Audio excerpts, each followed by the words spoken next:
warahmatullahi wabarakatuh. Waalaikumsalam. Saudara-saudara setanah air, hari ini Jumat tanggal 5 Juni 2026, saya Dr. Tifa, salah satu dari warga negara Indonesia yang menghadapi kasus kriminalisasi yang berkaitan dengan kontroversi ijazah mantan Presiden ke-7 Joko Widodo. Bersama dengan saya didampingi dua dari tim pembela Dr. Tifa, Bapak Muhammad Ridwan Rahman sebelah kanan saya, Bapak Muhammad Rifai Fadirubun sebelah kiri saya.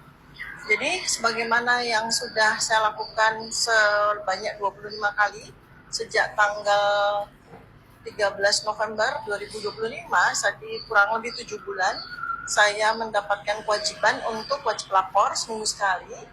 Artinya secara persepsional bahwa itu adalah tahanan kota, gitu ya, dan itu saya sudah laksanakan dengan sepenuh hati saya untuk mengikuti hukum di Indonesia. Saya selalu menghormati apa yang selama ini menimpa saya, walaupun kita bisa bahas itu secara luas ya, kalau kaitannya adalah dengan hak asasi manusia. Karena sejak tanggal 30 April 2025, sejak saya dilaporkan oleh Saudara Joko Widodo beserta dengan 3 orang pelapor lainnya, saya beserta dengan para penasihat hukum saya ya, Pak Ridwan dan Pak Rifai serta teman-teman yang lain itu mengkaji terus ya, kita belajar terus, kita mengkaji dan menganalisis bersama dengan pakar hukum yang lain ya, bahwa semua pasal yang dikenakan oleh saya itu sama sekali tidak ada relevansinya. Ya, jadi sebetulnya perkara ini tidak layak untuk diteruskan. Sudah jauh-jauh hari kami juga sudah sampaikan itu. Dan ini bukan pendapat saya pribadi, pendapat para ahli, para penasihat hukum, juga pendapat para pakar hukum yang lain yang selama ini kami jadikan sebagai narasumber. Nah, namun demikian, ternyata kita mendengar desas-desus gitu ya, selama beberapa hari ini sangat santer, terutama disampaikan oleh para termul. Ya, maka kita perlu klarifikasi ini ya Pak Ridwan dan Pak Rifai, kita perlu klarifikasi. Apakah benar bahwa memang sudah ada berita P21? Artinya apa? Artinya berkas limpahan yang kedua itu memang sudah jalan dari Polda Metro Jaya. Maka senarai dengan saya wajib lapor di sini, saya juga tanya kepada pihak Polda Metro Jaya, apakah memang berkas saya sudah diterima, sudah dilimpahkan betul kepada Kejaksaan, dan apakah Kejaksaan sudah menerima. Sampai dengan hari ini, detik ini, itu belum ada kejelasannya juga. Kejaksaan selama ini juga belum ada pernyataan resmi ya Kejaksaan. Nah, saya akan mengutip salah satu penasihat hukum saya ya, pengacara saya, lawyer saya, Pak Dr. Muhammad Taufik SHMH ya. Ini salah satu dari lawyer saya juga ya. Beliau itu menyampaikan begini ya, menganalisis dari jumpa pers atau konferensi pers yang dilakukan oleh Kombes Iman Imanuddin ya di Reskrimum Polda Metro Jaya ya. Pada jumpa pers itu sebenarnya sama sekali tidak ada kaitannya dengan kasus kriminalisasi ijazah ini, karena itu adalah konfes tentang prapitnya Andri Yunus ya, yang korban air keras itu gitu. Jadi sebetulnya ketika menyangkut saya dan kawan-kawan itu hanya sambil lalu saja. Jadi artinya ini saya luruskan ya, bahwa jumpa pers atau konferensi pers yang dilakukan oleh Kombes Iman Imanuddin itu tidak topiknya itu tidak fokus kepada soal ijazah palsu ini ya. Kemudian itulah yang kemudian diamplifikasi oleh buzzer-buzzer, oleh termul-termul ya, secara tidak bertanggung jawab ya. Kemudian yang disampaikan oleh Kombes waktu itu ya, dan Humas Polda juga, salah satu pernyataan ini saya kutip dari pernyataan Pak Muhammad Taufik ya, petunjuk jaksa sudah kami lengkapi, menunggu tahap kedua ya. Itu pernyataan dari Polda Metro Jaya secara resmi pada konfres. Artinya tidak ada sedikit pun kata-kata P21. Hanya media buzzer dan media termul ini yang semua kemudian mengamplifikasi bahwa seakan-akan ya apa yang disampaikan oleh Direskrimum dan oleh Humas Polda Metro Jaya itu mewartakan seolah-olah sudah terjadi P21. Nah, untuk diketahui masyarakat secara umum ya, bahwa sebuah kasus itu kalau sampai P21 itu sudah wewenang jaksa. Jadi pengumuman atau maklumat atau statement tentang P21 itu tidak lagi disampaikan oleh Polda, oleh kepolisian, tapi disampaikan oleh Kejaksaan. Jadi seperti itu. Sehingga apakah P21 atau tidak, ya kita tunggu saja. Saya juga dengan tenang, itu juga menunggu.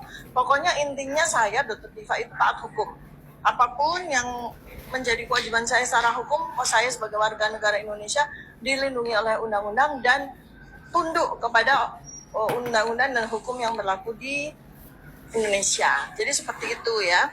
Nah, jadi masyarakat Indonesia, kita semua menyikapi, menghikmati ya, menganalisis dengan tenang ya, dengan penuh dengan kesadaran, penuh dengan akal sehat.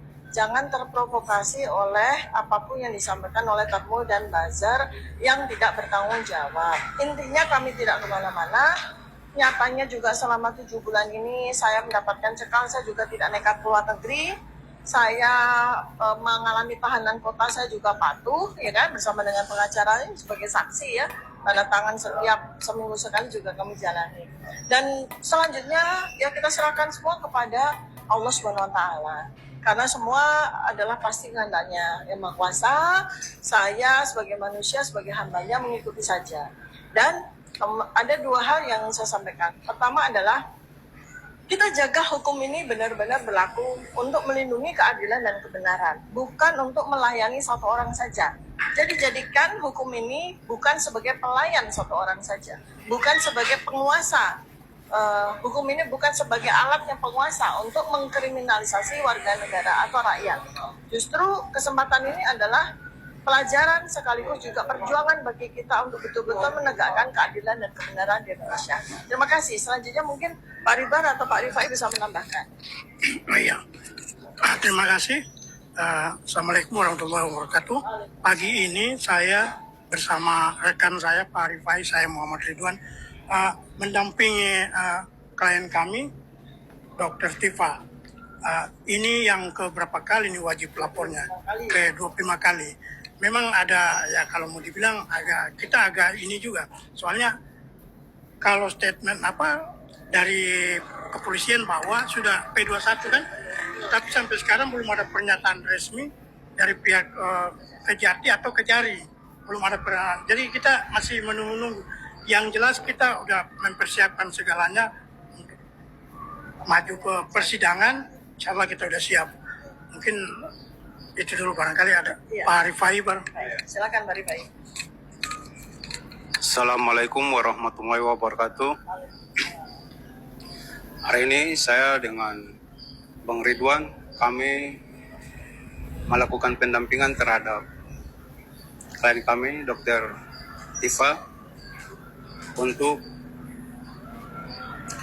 wajib lapor di Polda Metro Jaya terkait dengan kasus ijazah palsu Pak Jokowi.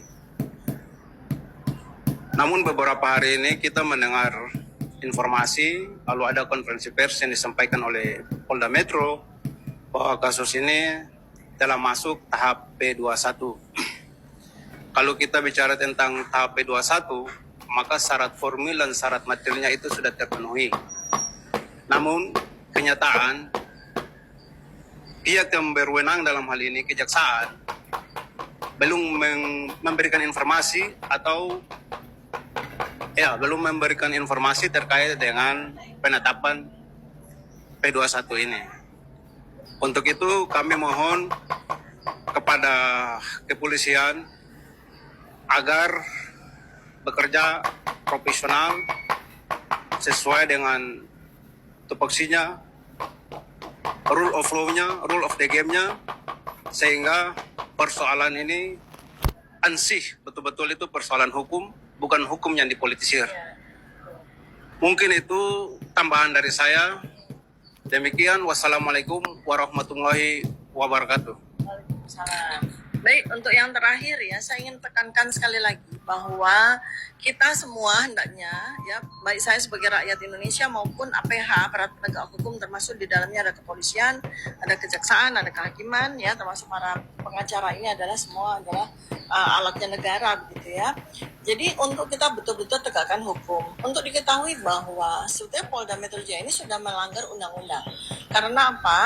Karena berkas ya, pelimpahan berkas yang pertama itu dilakukan oleh, menurut konferensi pers Polda Metro Jaya sendiri itu